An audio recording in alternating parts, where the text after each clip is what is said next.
તો આપણે આવી ગયા છીએ અનાવાડાની જે ગૌશાળા છે ત્યાં, અને અહીંયા જે મેડિકલ વિભાગ છે ગૌ માતાનો, ત્યાં બીમાર ગાયો, અશક્ત ગાયો માટે અહીંયા સરસ મજાની વ્યવસ્થા અહીં કમિટી દ્વારા કરવામાં આવી છે। ખોણ અને દોણ પણ આપે છે, અને તમે જોઈ શકો છો જે આખી હરિઓમ ગૌશાળા છે એની આખી હોસ્પિટલ ઊભી કરી છે। અને અહીંયા આપણે અંદર જઈશું અને જોઈશું અને માણીશું કે અંદર કેવા કેવા પ્રકારની વ્યવસ્થા અને કેવા કેવા પ્રકારની ગાયો બીમાર છે। અહીં તમે બાજુમાં જોઈ શકો છો સરસ મજાનું એમ્બ્યુલન્સ છે, અને ગમે ત્યારે ગમે તે સમયે તમે કોલ કરો તો તુરંત હાજર થઈ જાય છે એવી પણ વ્યવસ્થા છે। એટલે ગમે તે જગ્યાએ તમને કોઈ ગાય એવી બીમાર કે કોઈ એક્સિડન્ટ કે કોઈ પણ પ્રકારની અશક્ત ગાય તમને જોવા મળે તો તમે એનો સંપર્ક કરી શકો છો, અને ગાયના સીધી ગાડી આવી અને સરસ મજાની ગાયને ત્યાં લઈ જઈ અને એની સારવાર કરવામાં આવે છે। તો આપણે હવે જઈશું અંદર, અને અંદર તમને આખો સંપૂર્ણ નજારો બતાવું। આ ડૉક્ટર સાહેબ છે અત્યારે હવે એમનું કામ। તો મિત્રો આપણે આવી ગયા છે અહીંયા સરસ મજાની હરિઓમ ગૌશાળાની અંદર, અને અહીંયા જે આખી મેડિકલ વિભાગ શરૂ કર્યો છે ટૂંક સમયમાં, અને બહુ બધો સારો સપોર્ટ અને સહકાર મળી રહ્યો છે। ત્યારે આપણે અહીંયા મેડિકલ વિભાગની અંદર આવી ગયા છે। તો આ ડૉક્ટર સાહેબ છે અને આપણે એમને પૂછવાની થોડીક કોશિશ કરીએ તો આપણને સંપૂર્ણ માહિતી આપશે। તો સાહેબ અહીંયા કઈ અને કેવા કેવા પ્રકારની બીમાર ગાયો આવે છે અને કેવી ટ્રીટમેન્ટ આપવામાં આવે છે? અહીંયા પાટણ શહેરની અંદરથી પાટણ શહેરની આપણે 300 કિલોમીટર આજુબાજુના એરિયામાંથી કોઈ એક્સિડન્ટવાળી ગાયો, કંઈ બીમાર ગાયો, કંઈક તકલીફ બીજી થઈ હોય તો કોઈ ગૌભક્ત તમને ફોન કરે, અમારા એમ્બ્યુલન્સને હરિઓમ ગૌશાળાની એમ્બ્યુલન્સ હેલ્પલાઇન નંબર છે આપણા એમ્બ્યુલન્સ ઉપર લગાવેલો છે, ત્યાં ફોન કરે એટલે અમારી અહીંથી એમ્બ્યુલન્સ 2 છે જાય ત્યાં વિઝિટમાં, અને ત્યાંથી ગાયો ભરીને અહીં લાવવામાં આવે ને અહીંયા પ્રોપર ટ્રીટમેન્ટ પણ આવે। અહીંયા અમારે આ જોડે હાલ 7 ડૉક્ટર સ્ટાફ છે જે રાત દિવસ અહીંના હાજર રહેવાનું, રાત દાડો રહેવાનું, એમને રાત્રે પણ વિઝિટમાં જાય, રાત્રે 2-3 વાગે ગાય આવે તો એની તાત્કાલિક એને ટ્રીટમેન્ટ કરવામાં આવે। એક્સિડન્ટવાળી ગાય હોય તો એને તાત્કાલિક પાટો બાંધવામાં આવે, લોહી આવતું તો બંધ કરીને એને બીજી ટ્રીટમેન્ટ ઇન્જેક્શન દુખાવાનું આપી દઈએ અમે। તો આપણે જોયું કે અહીંયા સાહેબનું એવું કહેવું છે કે લગભગ ગમે તેવા પ્રકારની ગાય અહીંયા બીમાર જેવી માહિતી મળે છે, અહીંયા સરસ મજાની એમ્બ્યુલન્સની વ્યવસ્થા છે, એ પણ ફ્રીમાં ખાલી કોલ કરો અને 2 આની એમ્બ્યુલન્સ આવેલી છે તો ત્યાં તરત પહોંચી જાય છે। અને ડૉક્ટર સ્ટાફ અહીંયા કમ્પ્લીટલી હાજર હોય છે, 7 જણની એમની ટીમ છે, અને તમામ ડૉક્ટરો રાત અને દિવસ ખડે પગે હોય છે અને સરસ મજાની સેવા ચાકરી કરે છે। જેવી બીમાર ગાય હોય, કોઈને બ્લડ નીકળતું હોય તો એને પાટાપિંડી અને બ્લડ બંધ કરવા માટે તાત્કાલિક એની સારવાર કરવામાં આવે છે। જેને પાઇન ચડાવવાની ઈચ્છા હોય, જેને કે જે બીમાર હોય, જે અશક્ત હોય, એને બોટલ પણ ચડાવે છે, ઇન્જેક્શનો પણ આપે છે। તો આ રીતે સરસ મજાની સેવા ચાકરી થઈ રહી છે, અને આ ઉત્તર ગુજરાતની અંદર મારા ખ્યાલથી મને ખબર ત્યાં હતી એવું આ સરસ મજાનું પહેલું એવું ગૌ માતા અત્યારે આપણે ખરેખર આ જેની અંદર કહેવાનું કે 84 કરોડ દેવતા વસેલા છે એવા ગૌ માતાની અંદર આપણે પૂજા અર્ચના કરતા હોઈએ, ત્યારે આ પાટણ જિલ્લો તો ખરો જ, પણ ઉત્તર ગુજરાત અને ગુજરાતની પહેલી વાર મને જેટલી ખબર ત્યાં સુધી તમને કહું તો આ મેડિકલનો વિભાગ અહીંયા શરૂ થયો છે। સરસ્વતી નદીનો કાંઠો છે, અને ત્યાં અનાવાડા ગામ છે, અને અનાવાડા ગામ તો આપણે કહીએ કે અનહેલ ભરવાડનું ગામ છે, અને એના વિશે આપણે વધારે તો શું કહીએ, કારણ કે ઇતિહાસ એના માટે ગવાહ છે। તો આ આપણે તમે જોઈ શકો ગૌ માતા છે, એમની સારવાર ચાલી છે, અને આ સેવક છે વાઘેલા સાહેબ છે, એ પણ અહીંયા સતત 24 કલાક સેવા આપતા હોય છે। તો તમને બતાવવાની કોશિશ કરું તમે દરેક ગાયોની। આ હતા મારા કેમેરામેન, અને એમને સરસ મજાનું મને સપોર્ટ કર્યો। તો આ ગૌ માતા છે, તમને બને એટલી બધી ગૌ માતાને બતાવવાની કોશિશ કરું તો તમે જોઈ શકો છો। અને બીજી વસ્તુ કે સાહેબને એવું કહેવું છે કે સ્પેશિયલ સાગર દાણ એમને ખવડાવવામાં આવે છે બીમાર ગાયોને। સરસ સરસ। અહીંયા તમે જોઈ શકો છો કે એને જેટલા બી ઘટકોની જરૂર પડે, પ્રોટીન, વિટામિન, મિનરલ્સ અને જે બી ઘટકો જે આપણા શરીર માટે જોઈએ છે એવા જ ઘટકો ગૌ માતાને પણ જોઈએ, પ્રાણીઓને પણ જોઈએ। તો એવા તમામ ઘટકોને પૂરતું કરવા માટે આ ગૌશાળા હરિઓમ, અને બીજી વસ્તુ કે અહીંનું જે મેડિકલ વિભાગ છે, અહીંના જે ટ્રસ્ટીઓ છે, અહીંનો જે સંસ્થા છે, ખરેખર લાજવાબ અને સેલ્યુટને કાબિલે તારીફ છે। તો આપણે તમને બતાવું કે કેવા કેવા પ્રકારની ગૌ હોય છે માતા, અને એમની પણ અહીંયા જો તમે જોઈ શકો છો અહીંયા કોઈક એવા નરાધમી વ્યક્તિએ તમે જોઈ શકો છો કે માતાજીના કાન ઉપર એસિડનો છંટકાવ કરેલો છે અને કાન બળી ગયા છે, અહીંયા તમે જોઈ શકો છો। તો આ તમામ પ્રકારની જે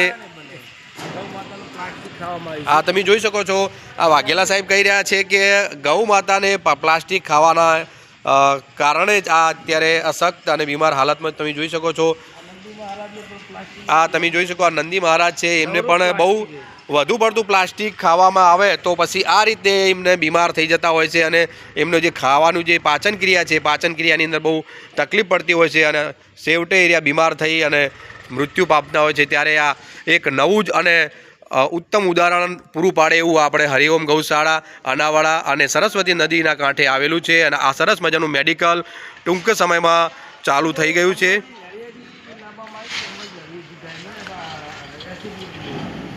અહીંયા સેવક પણ કહી રહ્યા છે કે એક આ ગાય છે અને એ ગાયને પણ તમે જોઈ શકો છો કે અંબાજી નેડિયા એટલે પાટણની અંદર એક અંબાજી નેડિયું છે અને ત્યાં કોઈ વ્યક્તિઓએ એસિડ રેડ્યું હતું અને એમને પણ અહીંયા ગૌ માતાને લાવેલા છે સારવાર માટે એટલે કે મેડિકલ ટ્રીટમેન્ટ પૂરી મળી રહે અને એમની સેવા ચાકરી થઈ રહે।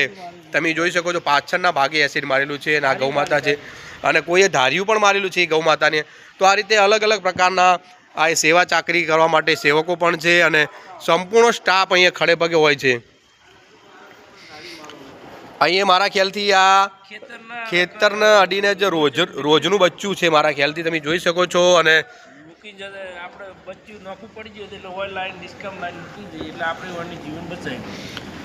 સાહેબનું કહેવું છે કે અહીંયા જે ખેતરની આજુબાજુ કોઈ રોજડું હશે અને એને રિક્ષામાં લાવી અને એની માં ચાલી ગઈ હશે એટલે અહીંયાથી રિક્ષામાં લાવ્યા અને અહીંયા ગૌ માતા ભેગું જઈને ઉછેર કરવામાં આવી રહ્યો છે અને સારવાર કરવામાં આવી રહી છે। તો આ છે આપણે કહેવાય ને કે જંગલી પ્રાણી અને રોજ જે ગાય માતાનું જ રૂપ છે।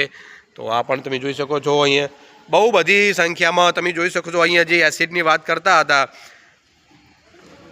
તો તમે એને પણ બતાવવાની કોશિશ કરો ગૌ માતા ઉપર। ખરેખર આવું કામ જો ભણેલો ગણેલો વ્યક્તિ કરતો હોય તો ખરેખર એને શરમ આવવી જોઈએ કારણ કે આ અશોભનીય કામગીરી છે અને આપણે કોઈને કશું કરી શકતા ના હોય હેલ્પ કરી શકતા ના હોય ત્યારે જો આપણે આવું કૃત્ય કરીએ કોઈ જીવ ઉપર આવી રીતે તકલીફ આપીએ તો ખરેખર પરમાત્મા ખરેખર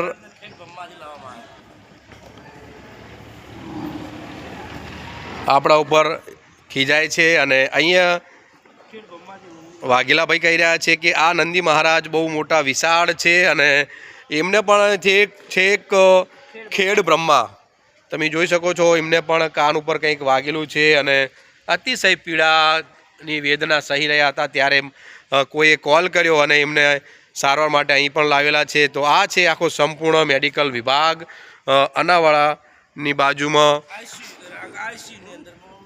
આઈસીયુ વિભાગ પણ કહેવામાં આવે છે મેડિકલ વિભાગ પણ કહેવામાં આવે છે અને તમામે તમામ તમે જોઈ શકો છો બીમાર અશક્ત ગાયો હોય નંદી મહારાજ હોય ગૌ માતા હોય કે કોઈ પણ પ્રકારના જે પ્રાણીઓ છે ગૌ માતા રોજ તમામ પ્રકારના જે ગૌ માતા છે એમને સરસ મજાનું દાણ સરસ મજાનું ખાણ ખવડાવવામાં આવી રહ્યા છે।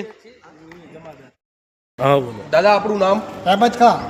દાદાનું નામ છે અહેમદ ખાન અને છેલ્લા 10 વર્ષથી અહીંનો સ્ટાફ કહી રહ્યો છે કે ગૌ માતાની અંદર સેવા ચાકરી અને સરસ મજાની એમની સેવા અવિરતપણે વહી રહી છે અને અહીંયા તમામ જે બીમાર અશક્ત ગૌ માતા છે નંદી મહારાજ છે તેમની સેવા ચાકરીમાં ખડે પગે ઊભા રહેતા હોય તો આ વડીલ છે અને દાદા છે એમનું ગામ દુનાવાડા છે અને દુનાવાડા આપણે જઈશું ને રાધનપુર સાઈડ અહીંથી તમે ગાઉ દિનેશભાઈ વાગેલા બે બંને ભેગા અમે ભેગા કાકા હા સીધા આડું છે બરાબર। તો આ દિનેશભાઈ વાઘેલા જે છે પોતે કેમેરો હાલ પકડી રહ્યા છે એ અને આ બંને એક 10 વર્ષથી અહીંયા સેવા ચાકરી આપી રહ્યા છે। તો ખરેખર કાબિલે તારીફ છે અને આખું સંપૂર્ણ જે આ જે કેમ્પસ બનાવ્યું છે આઈસીયુ વિભાગ બનાવ્યો છે મેડિકલ વિભાગ બનાવ્યો છે અને તમામે તમામ ગૌ માતા નંદી મહારાજની સેવા ચાકરી ખડે પગે ડૉક્ટર સાહેબ હાજર હોય છે। મેડિકલ માટે 2 એમ્બ્યુલન્સ પણ રાખેલી છે। આ તમામ પ્રકારની સુવિધા આપણને જોવા મળી। ખરેખર જય હો ગૌ માતા, જય ગોપાલા, જય ગોપાલા। તમારું શું કહેવું છે અહીંયા સેવા ચાકરીનું તમને ફળરૂપે કંઈક જાગતું ઉદાહરણ તમને મળ્યું હોય તો જરા જણાવશો? હા, એટલે ઓની અંદરમાં મારે જે ગૌ માતાએ આજ વધીને અમારા કુટુંબની અંદરમાં પણ કોઈ વિશ્વાસ એવો કોઈ મોટો આઈપત નહીં આવવા દીધું અને ગૌશાળાની અંદરમાં મને 10 વર્ષ થઈ ગયા મારા છોકરાના પણ કુટુંબનો કોઈને પણ આ લીલો નખ નથી ઉતર્યો અને ગૌ માતાએ મને અસલ મારી જિંદગી હજી બધી મારા 10 વર્ષની અંદરમાં મેં માથાની ગોળી પણ નથી ગળી આ ગૌ માતાની સેવા કરવાથી। જય ગૌ માતા, જય ગોપાલ। અહીંયા આપણે જોઈ શકીએ છીએ નંદી મહારાજને પણ અને જે રોજડા છે એમના બચ્ચા એ મા વગરના લગભગ 10થી 15 જેવા મને દેખાયા છે. અને અહીંના માણસો જે સેવા ચાકરી કરવાવાળા સેવકો છે એમને પણ કીધું કે લગભગ 10 જેવા તો છે જ બચ્ચા મા વગરના, તમે જોઈ શકો છો. અને એમની પણ સારી સેવા ચાકરી કરી રહ્યા છે. શ્રાવણ મહિનાના સોમવારના દિવસે પહેલા દિવસે એસી જોડેલું હતું આખા નંદી મહારાજનું. શ્રાવણ મહિનો જો સોમવાર બેઠો એ પહેલા જ સોમવારે નંદી મહારાજને લાવવામાં આવ્યા હતા. અહીંયા તમે જોઈ શકો છો કે શ્રાવણ મહિનાનો પહેલો જ સોમવાર હતો ત્યારે આ નંદી મહારાજ ઉપર એસિડ રેડવામાં આવ્યું હતું અને પહેલા જ સોમવારના દિવસે અને ત્યારથી લાવ્યો હતો. અત્યારે ખરેખર ઘણું બધું રિકવરી અને ઘણું બધું મટી પણ ગયું છે. તો આ છે હરિઓમ ગૌશાળાનો સેવા ચાકરી અને મેડિકલ વિભાગ, ICU વિભાગ. ખરેખર વંદનીય અને અભિનંદનને કાબિલે તારીફ તમામે તમામ ટીમ અને સ્ટાફને. જય ગોપાલા.